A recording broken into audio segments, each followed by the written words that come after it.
আসসালামু আলাইকুম। এখন যে আমরা পোশাকটা সেলাই করতেছি, এটা একটা কামিজ সেলাই করা হচ্ছে। সর্বপ্রথমে আমরা পোশাকের গলার সেলাই করব।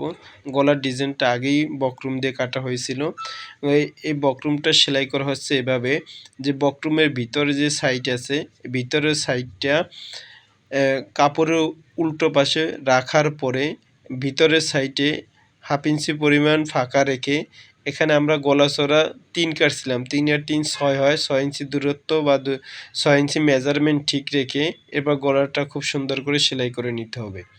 আমরা যখন পোশাকের গলা কাটবো, যদি পোশাকের গলা কাটা হয় তাহলে আলাদাভাবে এভাবে বক্রম দিয়ে লাগালে অসুন্দর হয়। এজন্য আমরা পোশাকে গলা না কেটে শুধু আমরা টুকরো কাপড়ের উপরে বসিয়ে আমরা বক্রম বসিয়ে আমরা ডিজাইনটা ঠিক রেখে এরপর পোশাকের সাথে জয়েন্ট করে নিব। এখানে জয়েন্ট করা হচ্ছে শুধু বক্রমটা টুকরো কাপড়ের উপরে বসিয়ে সেলাই করে নেওয়া হচ্ছে। একটা সেলাই দেবার পরে অতিরিক্ত যে কাপড়গুলো ছিল ওই অতিরিক্ত কাপড়গুলো কেটে ফেলা হয়েছে। এরপর যে সাইডে 1/2 ইঞ্চি পরিমাণ কাপড় রাখা হয়েছে এই কাপড়টা ভাঁজ দিয়ে সেলাই করা হয়েছে। এরপর সেম আমরা পিছনের গলাটাও একই রকমের, পিছনে গোল গলা দেওয়া হচ্ছে। পিছনের গলাটাও সেম একই রকমের আগে কেটে নিয়েছিলাম আমরা। এরপরে বক্রমটার ভিতরের সাইডে সেলাই করে নেওয়া হচ্ছে। এখানে মেজারমেন্ট হইলে যে আমরা গলা চড়া 3 কাটছি, 3 এর 3 6 ইঞ্চি, 6 ইঞ্চি ভিতর দিক ঠিক রেখে এরপরে বাকি সেলাইটা আমাদের কমপ্লিট করে নিতে হবে। এভাবে মেজারমেন্ট করে যদি গলাটা ঠিক রাখা হয় তাহলে কম বেশ হবে না।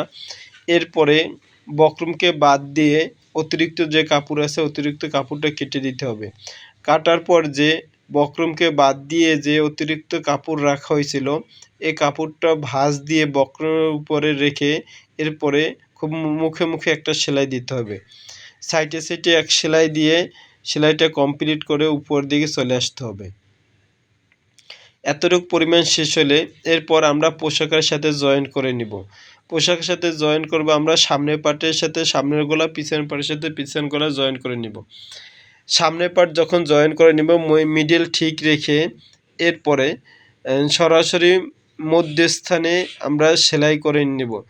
এই মধ্যস্থানে সেলাই দেওয়ার উপকারিতা হলে এতটুকুই, ডান এবং বাম কোনো উভয় দুই পাশে যেন কম বেশ না হয় এজন্য আমরা মধ্যস্থানে সেলাই করে নিব। এরপরে আমরা বক্রমের উপর যেন কোনো রকমের সেলাই না আসে, শুধু বক্রমের পাশে পাশে সেলাই দিয়ে নিতে হবে। অপর সাইডেও বক্রমের উপর যদি সেলাই করা হয় তাহলে উল্টানো যাইবে না। সেম অপর পাশেও সেম একই রকমের বক্রমের সাইডে সাইডে সেলাই করে নিতে হবে। যতটুকু পরিমাণ গ্যাপ ছিল অতটুকু পরিমাণ সেলাই দিয়ে সেলাইটা কমপ্লিট করে নিতে হবে। এরপর সেলাইকে বাদ দিয়ে অল্প একটু পরিমাণ অর্থাৎ 1 ফিট পরিমাণ ফাঁকা রেখে অতিরিক্ত যে কাপড়গুলো ছিল সম্পূর্ণ কেটে দিতে হবে। এরপর কেসির মাথা দিয়ে অল্প অল্প জায়গা ফাঁকা রেখে যে যতটা কোণা আছে কোণায় কোণায় সম্পূর্ণ জায়গাটাও কেটে নিতে হবে। এই যে অল্প অল্প কাটা হইতেছে এই কাটিংটা যদি দেওয়া হয় তাহলে পোশাকের কাজের ফিনিশিংটা সুন্দর হবে।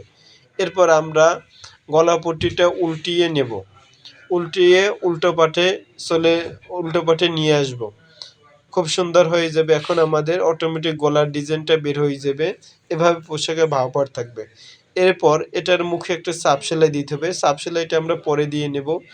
এরপর পিছনের পাটের গলার ডিজাইনটাও আমরা জয়েন করে নিব।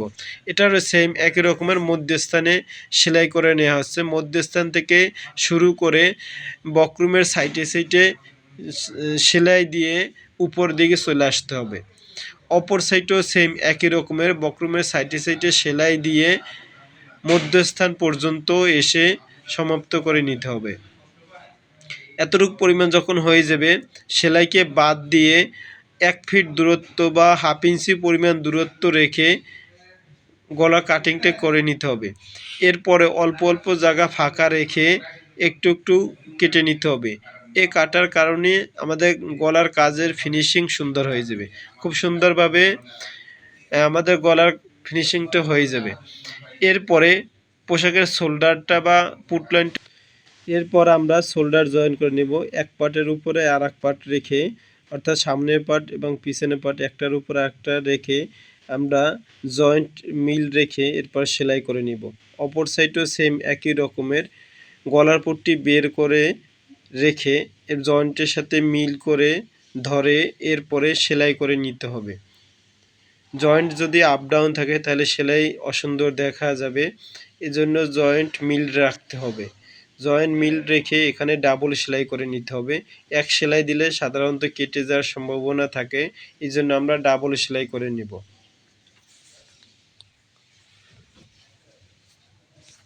ডাবল সেলাই কমপ্লিট হওয়ার পরে আমরা যে পোশাকের গলাটা জয়েন্ট করছিলাম, যে বক্রম দিয়ে ডিজাইন গলা বা অন্য যেসা গলায় আমরা দিই না কেন, গলার মুখে একটা চাপ সেলাই দিয়ে নিতে হবে।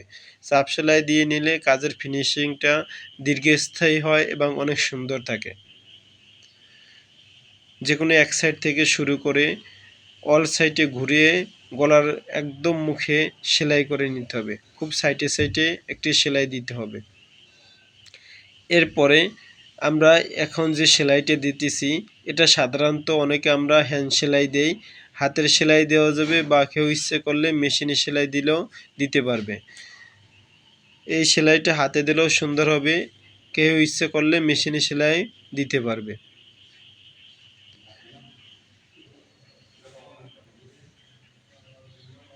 অল সাইডে ঘুরিয়ে ঘুরিয়ে একটি সেলাই দিয়ে নিতে হবে।